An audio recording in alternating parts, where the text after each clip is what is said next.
Welcome to Santa Pod for the sixth and final round of the 2016 MSA British Drag Racing Championship featuring the Pro Mods.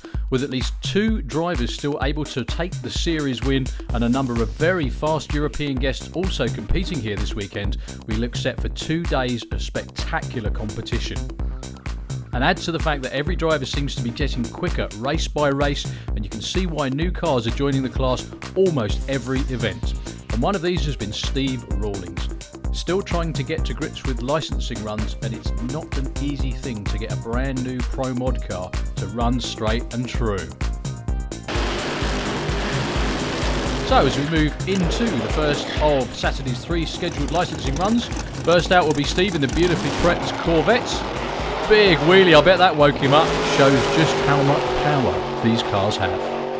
We're trying to calm it down, still trying to get licensed. At the moment, we're just making suspension changes, shock changes. So hopefully we're going to get it done this weekend. But it's a whole new ball game for us. We're getting there. Okay, Q1 on Saturday here at the National Finals.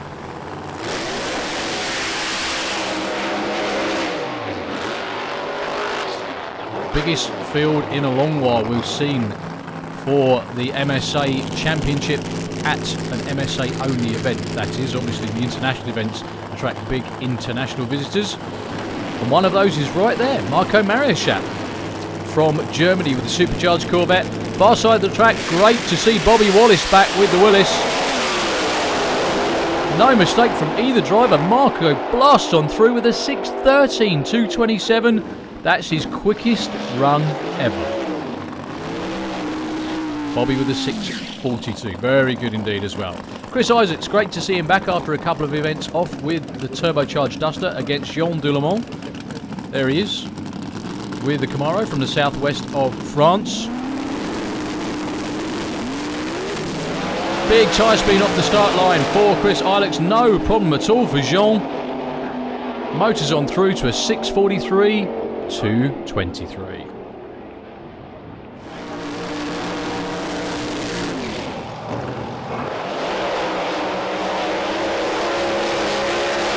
Roger Moore and Wayne Nicholson up next.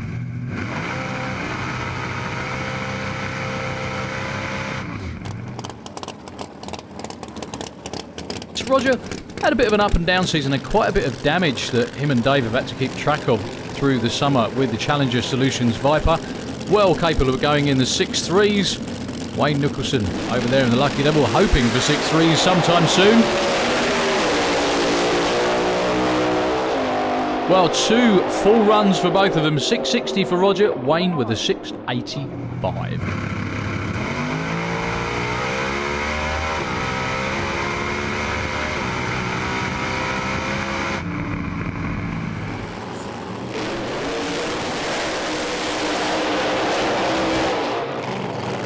Well, the defending champ and pretty much rookie of the season for any season in Pro Modified, Michel Tooren with the Pro Dutch Cuda. That's Kev Slyfield, outgoing champ. He hasn't got a mathematical chance of taking the series, but he'd still like to go out with a win. Whoa, big tyre spin off the line for Michel Tooren. No problems at all for Kev. 6.29, his first ever 6.2. Your next pair, Andy Robinson and Bert Englefield. These two are numbers 1 and 2 in the championship. They're going to be duking it out all weekend for the number 1 next year. Well, a bit of shake for both of them. Andy Robinson getting a bit of a bounce on as well. Still goes 6.21 to Bert's 6.42.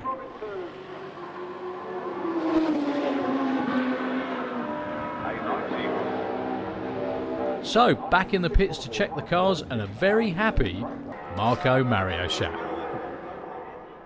Yeah, so we ran a 6.13 something today, what is really good for the first run out of the trailer. So it was good with this new combination to do that. Now I know that this is a new engine for this year. It's got a bit of possibility, hasn't it? Yeah, it's a Johnny Lindbergh engine. So usually it has more or less the best parts on it. We have a good blower on it. It's a little bit up to us. We struggled this year with the to make the car running. maybe it's a little bit of our shock problem, whatever. But I think we're on the right way right now. And having Roger Hansen help out at the last round seems to have really helped out Bobby Wallace. Yeah, we definitely learnt a lot from Roger. That was the idea of getting him over with us. Just be a sponge and take everything we could on board and then go from there. Which we did a full season in 2014 and then had a lot of bad luck after that. But now with the new motor in, we're hopefully going to do a lot better.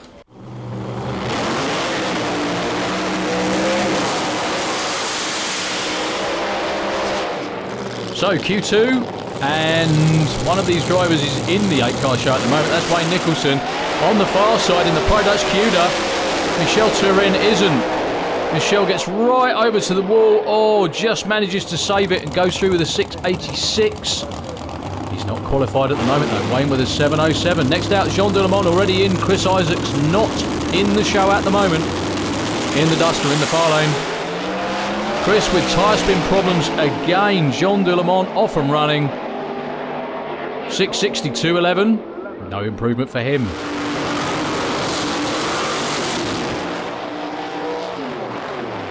Well, two really good looking nitrous cars from the UK. That actually reminds me, Rick Garrett hasn't been seen all summer with his car. Hopefully he'll be back for next season. But in the meantime, both Bobby Wallace in the near lane and Roger Moore are now down in the low sixes. Roger blasts through with an improvement at 650.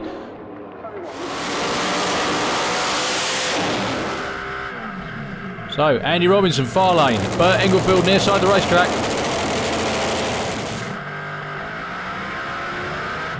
Well, you can see big tyre shake for Andy Robinson. That was actually pretty close to where Bert was as well. Watch that in replay from the other angle. Bert, they almost headed for each other there. Bert goes on through with a 623, not far off his PB.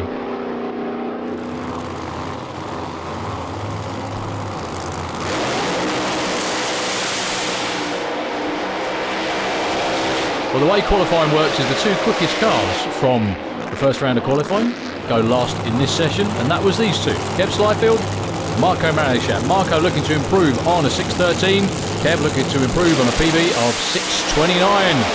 Marco, bit out of shape, gets off the gas, Kev blasts on through to a 634 to 21. So, as we move into the final qualifying session, the bump spot is currently 6.85, held by Wayne Nicholson, which means that Michel Tooren is surprisingly outside the top 8 along with Chris Isaacs. Mick Payne is entered, but still not made it out onto the track just yet. Well, Chris Isaacs was here testing during the week, and he was in the sixes more often than not, just not managed to translate that during qualifying here at the national final. Jean Delemont is long gone in the far lane. Can Chris stay with him? No, out of shape. He backs out of it. 670 and 713. Chris is a DNQ, unfortunately. Michel Tooren's last chance to get in the show.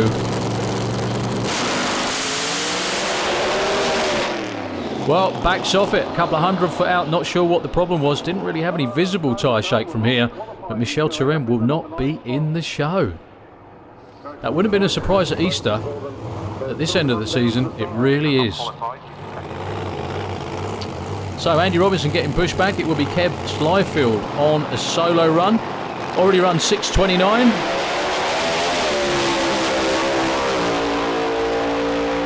Lovely run for the T-Bird. Another personal best, 6:28. Takes another 100th off. So Marco Maurischat, near lane. Bert Englefield, far side the racetrack. Marco gets what looked like a rolling start, but a storming run for the pair of them. Bert runs a new PB at 6:19, 2:25.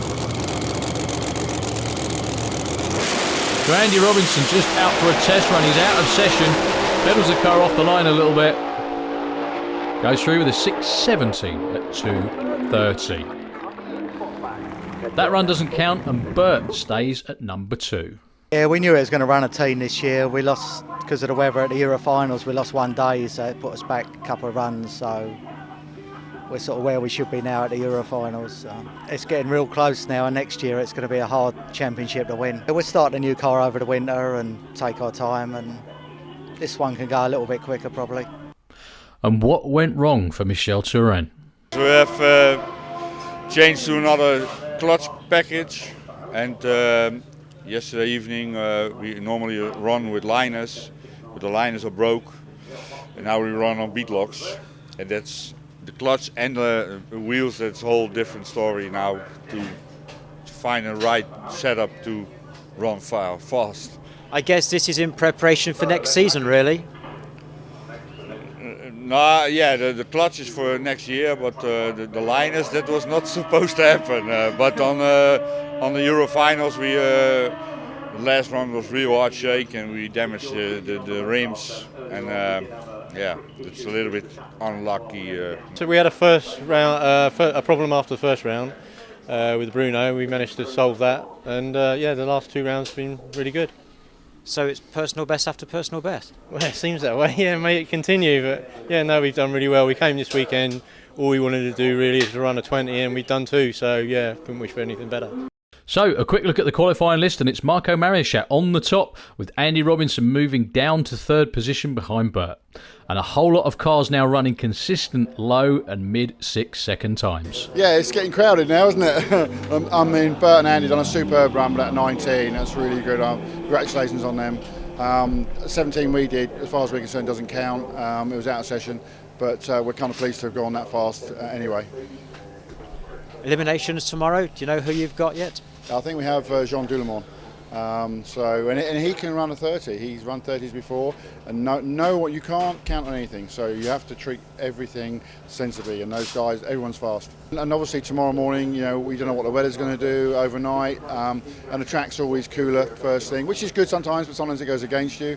The air will probably be good, so we'll make good horsepower, and that's when you can trip you up. So you can't treat any round as a done deal. You have to race every round now. So, a look at the first round pairings, and no easy matchups in this one. Sunday morning then, and time for round 1 eliminations.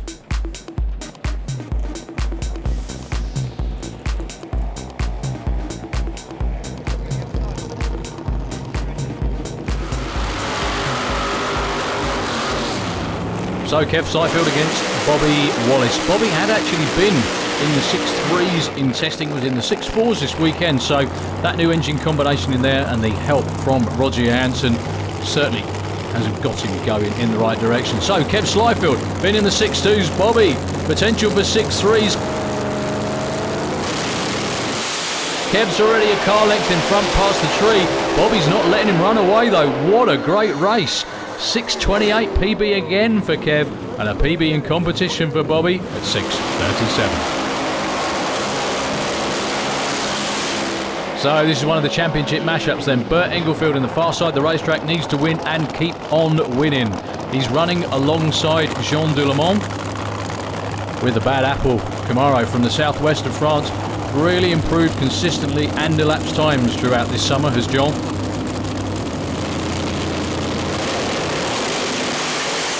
Well, Bert leaves Jean for dead on the start line. The coupe way out there in front, and he takes a whole shot win at 6.54, 6.51.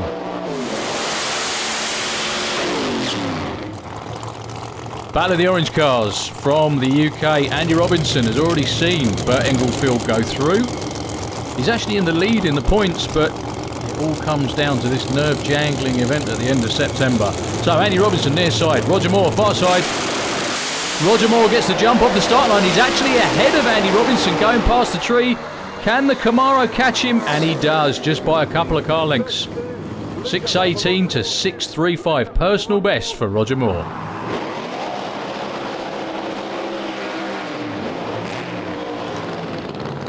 Wayne Nicholson, your number 8 qualifier, takes on the number 1 man, Marco Maurischat from Germany. 2 beautiful race cars, Corvettes of different years, about 10 years apart. Well, Wayne doesn't move off the start line, Marco does, but very, very sluggishly for some reason. Goes 6.79 at 1.96, it was definitely off that time round. So that keeps the championship over for both Bert and Andy still in the running. Obviously, Roger's always a canny guy, and we always like racing him. So, yeah, it shook quite hard actually, but I shifted early and it went through the shake, and I could see out the corner of my eye that he was pretty close. So, yeah, it was a good race. Doesn't seem to be mad round here in terms of engine work, so I'm guessing it went through pretty much unscathed. Yeah, it's absolutely fine. Yeah, the engine's really good. We're just checking the valve springs now, but that's fine.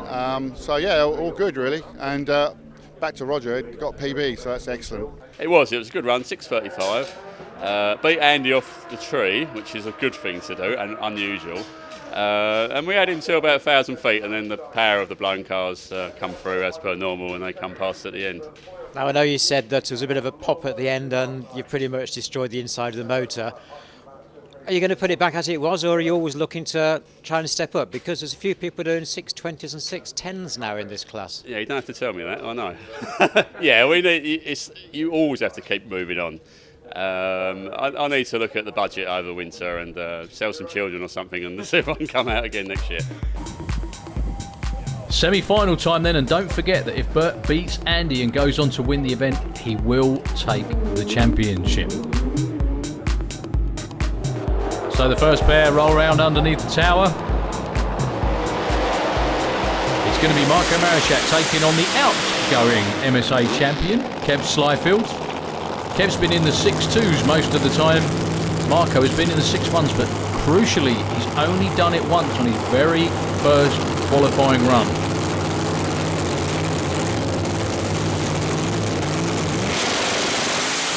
Well, Marco with a bit of a rolling start, but Kev's gone past him already. Beautiful run for the Thunderbird. Oh, and some flame and smoke.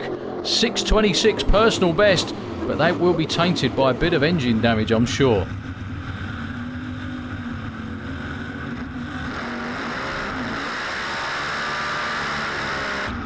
So, championship race coming up right now. Bert Englefield with the hot rod. Andy Robinson with the NGK Camaro. Andy's had the performance advantage, but only just. Bert pulled that tremendous hole shot out in the round before to get this far. The hot rod down in the 6.1s for the first time ever. He's certainly going to need that now against Andy. And Andy Robinson gets him off the start line, but lots of tyre shake going past the tree. Bert sat in front. Can Andy run him down? The answer is no. Bert Englefield at an off-pace 6:43 takes out Andy Robinson's 6:58. Unbelievable. Lots of damage, though, by the looks of it. Again, though, for Bert as he went through the finish line. You can see there's smoke and everything underneath the car as he slows down in the shutdown area. But most importantly for him and the team, they're still in the championship hunt. On board for Andy, you can see there he is, Bert out the window, and he never quite disappears. Andy was just catching him, but not quite. And the results of all that fire, all due to an exploding fuel tank. The car won't be making the final, so the title, sadly for that team, will go to Andy Robinson. Very disappointing for Bert and Andy. Well, it shut off all right, the pit chutes come out, and then it obviously hit the bump in the track at the end and sparked on the flag at the end and went through the fuel tank vent. So it exploded the fuel tank. And quite a bit of flame all the way around, I'm guessing then? Yeah, there was none inside really, a little bit, just felt hot for a couple of seconds. We beat Andy in the semis, so we had to win the final against Kev, so... Unfortunately, we've pushed the head gasket out and damaged the block and the head, so we're just in the process of repairing it now. So I guess you're going to try and get round to the line at least to get some points. Yeah, I understand that Bert's got some serious damage, so unfortunately I don't like doing it, but all we need to do is stage to take the win. It's not the right way to do it, but needs must. So Kev takes the green light to win a very eventful national finals.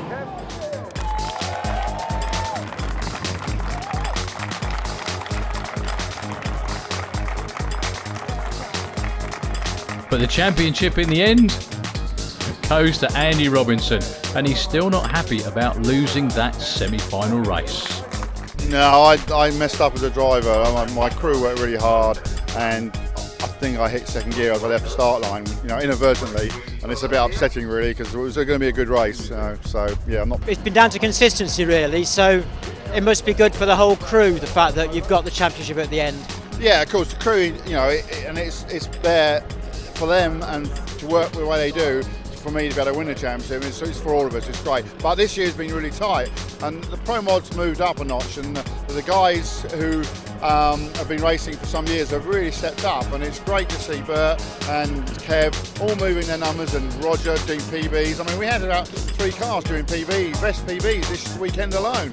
It's awesome, it's really good for the class. Yep, good for the class indeed. And with the way everyone has been stepping up the performance in the last few events, we can only wait and look forward to what 2017 will bring. So make sure you join us here at Santa Pod next year for more thrilling MSA Pro Mod drag racing action.